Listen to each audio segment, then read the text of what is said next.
Bonjour les amis. Alors aujourd'hui je vais faire une petite vidéo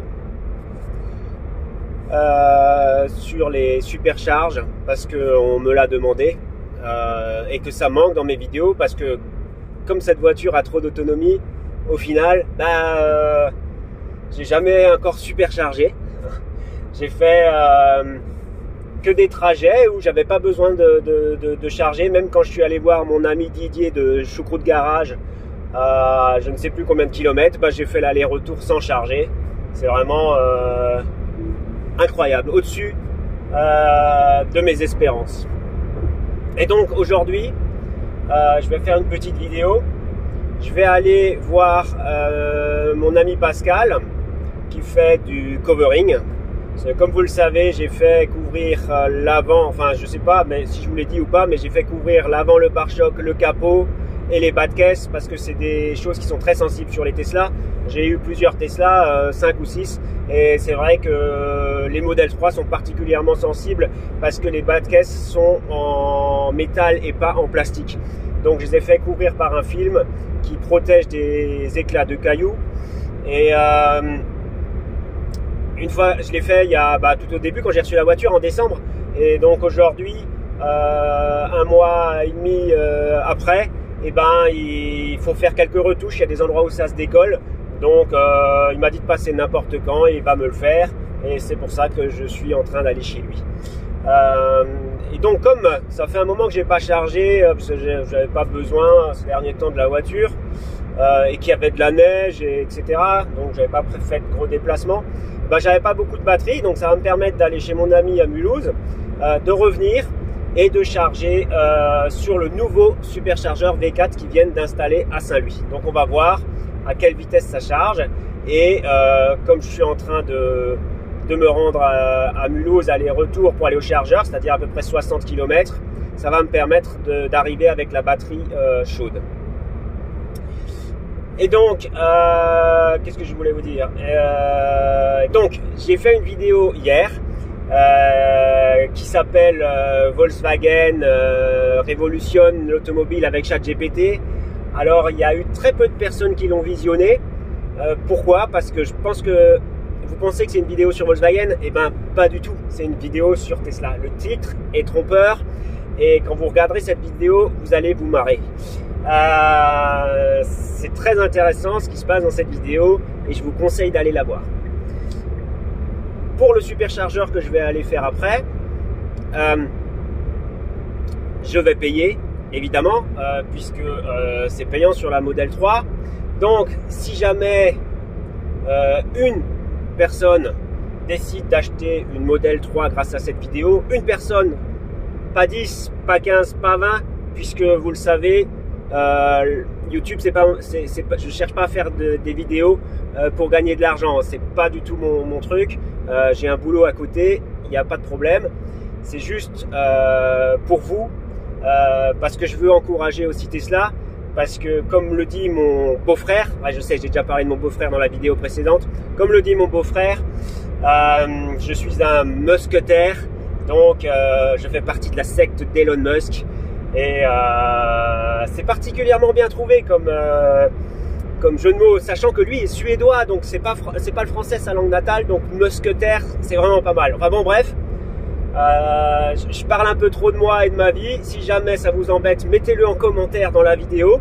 Vous me dites que je suis un gros blaireau et que ma vie privée ça vous intéresse pas. Et alors la prochaine fois, voilà, je serai moins naturel parce que c'est vrai que c'est un peu ma nature de parler de tout et de rien avec les gens. J'aime parler, j'aime communiquer, et c'est pour ça que je suis dans le commerce. Voilà. Et donc où je voulais en venir, je sais plus si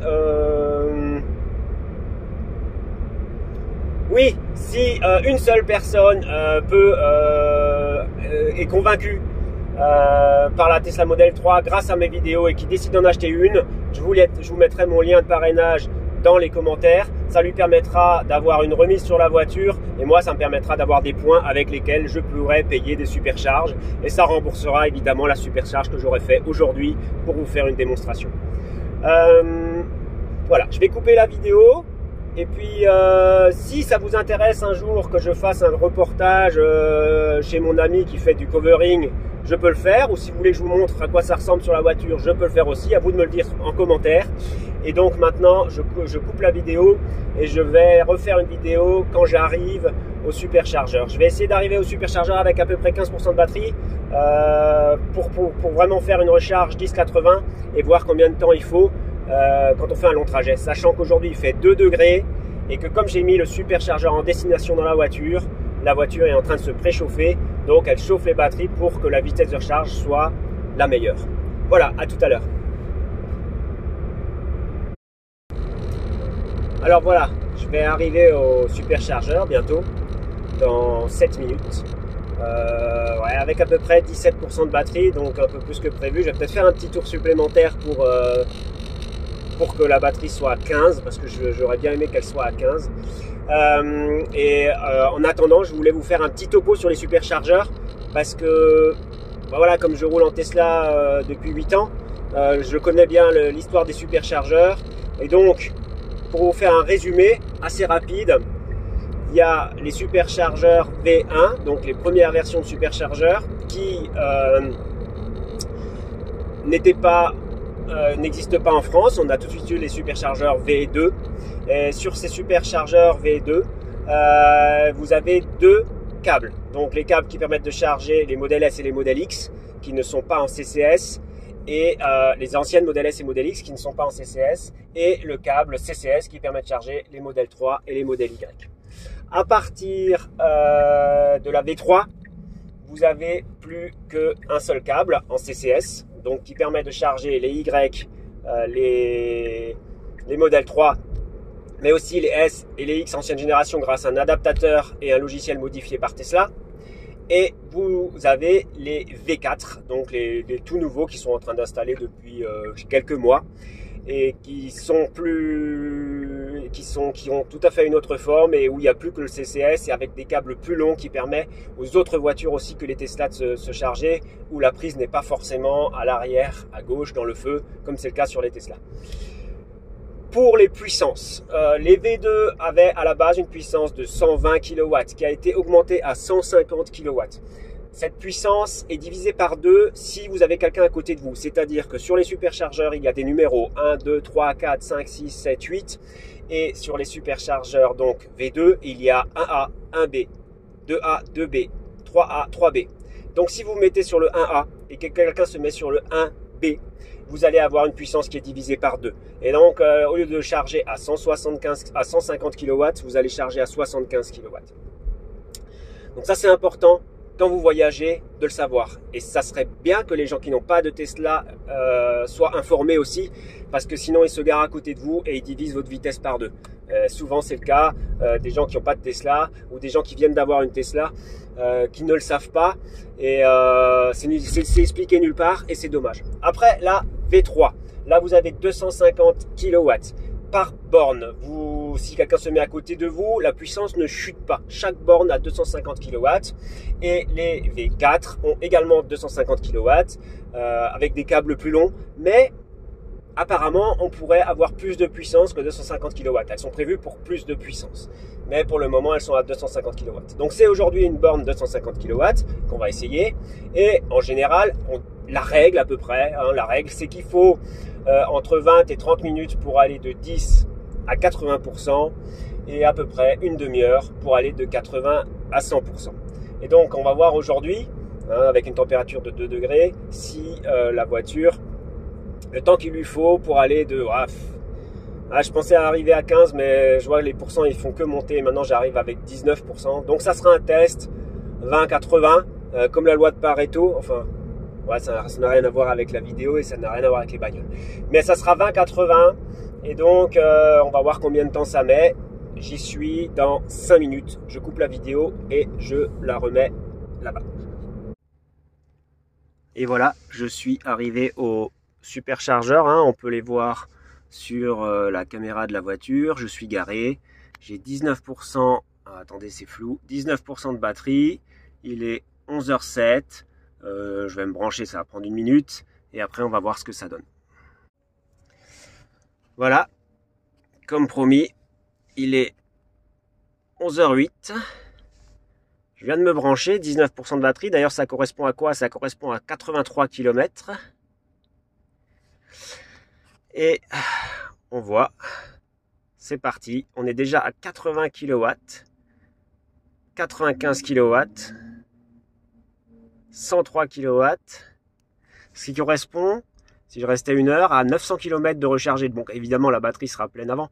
Mais voilà, on est à 142 kW, 1000 km/h, 156 kW, 164 kW, 170 kW, 1200 km/h, 172,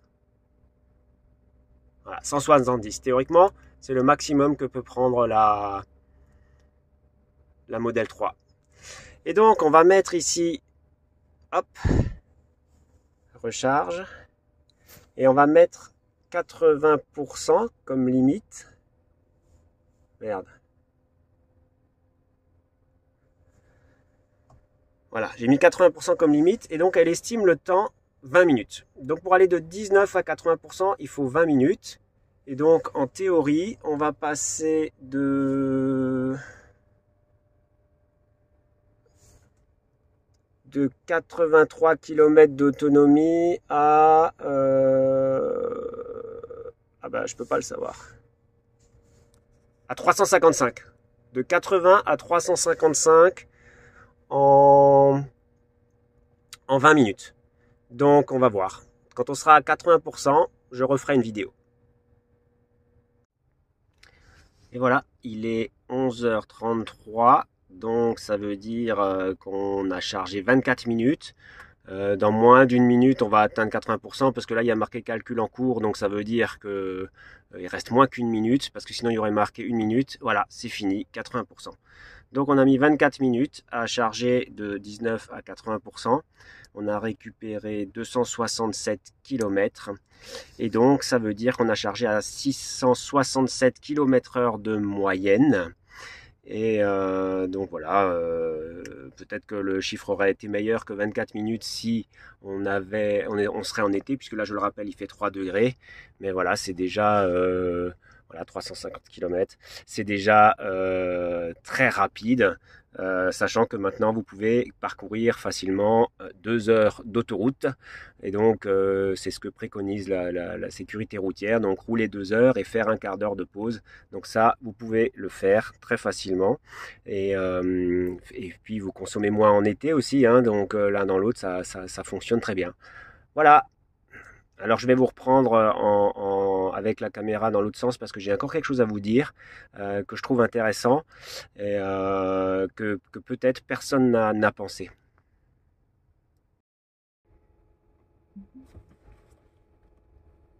Voilà, je repars du superchargeur. Et donc je reçois une petite notification qui me demande de noter le chargeur.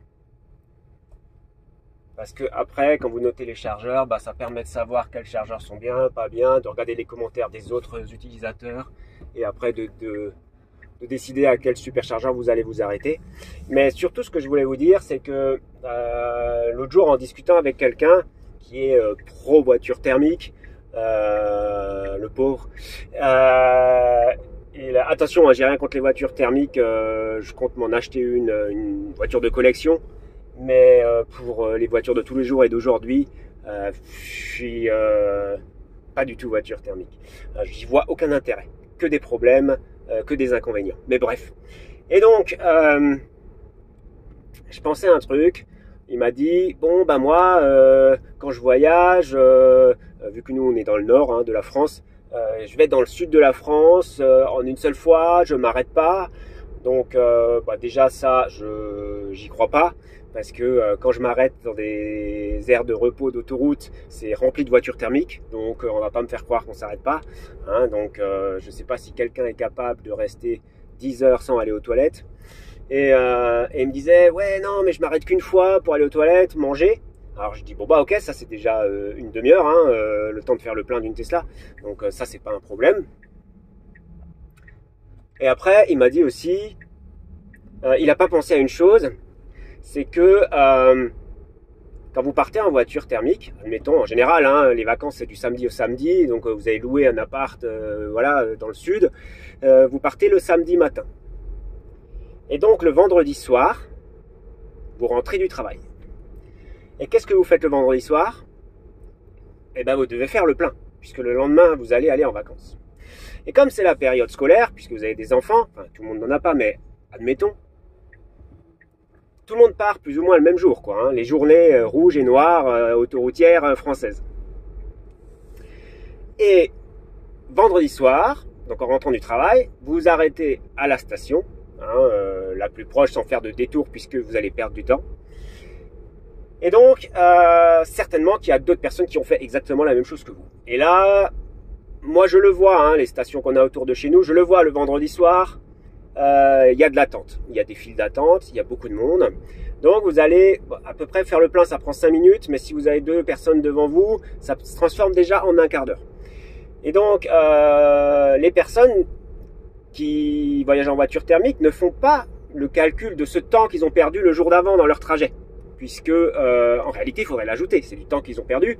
En réalité, le temps, vous ne le gagnez pas, vous ne le perdez pas. Vous l'utilisez, vous le déplacez, mais le temps, vous pouvez pas en gagner. Le temps s'écoule toujours à la même vitesse. Vous ne pouvez pas gagner du temps. Enfin bon, bref, ça c'est une autre théorie, on va dire.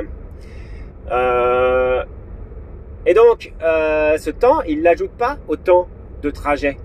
Donc, il faudrait aussi l'ajouter au temps de trajet. Donc, si vous partez du principe qu'il s'arrête une demi-heure pour manger et qu'il prend un quart d'heure pour faire le plein le jour d'avant de partir, ça fait 2 charges de voiture électrique. Et donc, ça permet de faire 800, voire 1000 km en voiture électrique. Donc, au final, est-ce que si on compare comme ça, on n'arrive pas à la même chose? Et autre chose que j'ai envie de dire, souvent les gens sont pressés d'arriver en vacances, donc pour moi c'est pas une bonne idée. C'est par rapport à la sécurité, voilà, faire des arrêts, ça permet d'être plus concentré, ça permet de se concentrer sur la route et d'être moins fatigué, d'arriver moins fatigué. Et pour moi, le but c'est pas d'arriver le plus tôt. Le but c'est d'arriver entier et reposé. Parce que finalement, les voyages en voiture, c'est fatigant si on ne s'arrête pas. Et donc, ce que je voulais dire, c'est que... Attendez, je dois éviter quelqu'un. Voilà.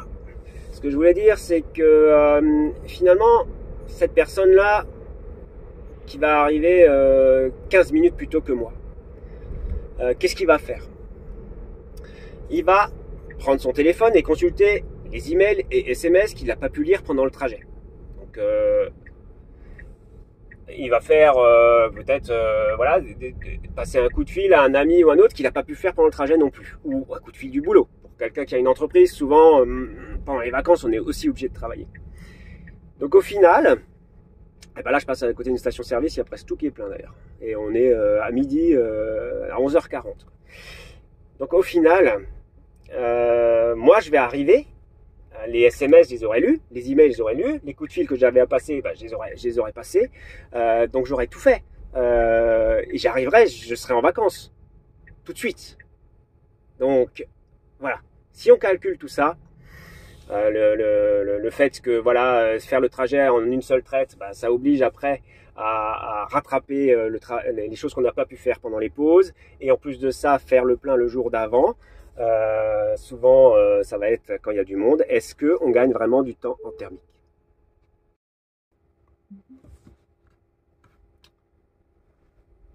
Voilà, c'est à peu près tout pour aujourd'hui. Et là, j'ai un peu réfléchi. Et la théorie que je viens de vous comment dire, que je vous ai raconté, la théorie sur les trajets en thermique, et ben, je vais vous le mettre sur un tableau. Je vais vous faire un truc. Ça sera un super papier à sortir au repas de famille, quand il y aura la discussion. Oui, pour 800 km, j'arrive 2 heures plus tôt. Voilà. Je vais vous faire un papier là-dessus, sur ma théorie. Voilà. Après, vous l'adoptez pas. Voilà, vous faites ce que vous en voulez. Mais voilà, c'est ma théorie. Donc du coup, je vais vous mettre ça. Il faut que j'arrive à mettre, si quelqu'un sait comment mettre par exemple enregistrer des vidéos sur l'iPad pour que je puisse mettre la vidéo avec le son sur YouTube, si quelqu'un peut m'expliquer ça, ce serait génial. Comme ça, je ferai à la main avec le stylo. Sur l'iPad, je dessinerai mes pensées. Je mettrai par écrit mes pensées. Et je fais des trucs incroyables. Et je vais mettre ça par écrit. Ça sera ma prochaine vidéo. Le titre, ça sera « Est-on vraiment plus rapide en thermique qu'en Tesla ?» Et je vais faire ça. Et je vais vous le mettre en vidéo. Et je pense que ça va en intéresser plus d'un. Voilà, ça fait 9 ans, ça fait 11 ans que je roule en voiture électrique, ça fait 9 ans que je roule en Tesla, enfin c'est la 9e année, et donc c'est vraiment ce que je pense, sachant que l'autre jour j'ai fait un trajet en Mustang pour un client, Mustang V8, déjà ça m'a coûté un prix fou, mais en plus de ça j'étais pas plus rapide. Parce que j'ai fait le retour en Tesla, j'ai loué une Tesla, j'ai fait donc un aller en Mustang et un retour en Tesla. Et je peux vous dire, j'ai mis la même durée pour le faire. Enfin bref. Donc ça sera ma prochaine vidéo. Ne la ratez pas, parce que ça sera une vidéo importante. Parce que c'est l'argument de la plupart des gens. Donc ce sera une vidéo importante pour les gens qui sont anti-voiture électrique. Et je vous posterai ça dans les jours qui viennent. Parce que là j'ai un peu de temps. J'ai un peu moins de travail et je vous posterai ça dans les jours qui viennent. Voilà. Un petit like, ça fait toujours plaisir, même si je ne cherche pas à être rémunéré ni rien. Un abonnement aussi. Et je vous dis à bientôt. Ciao.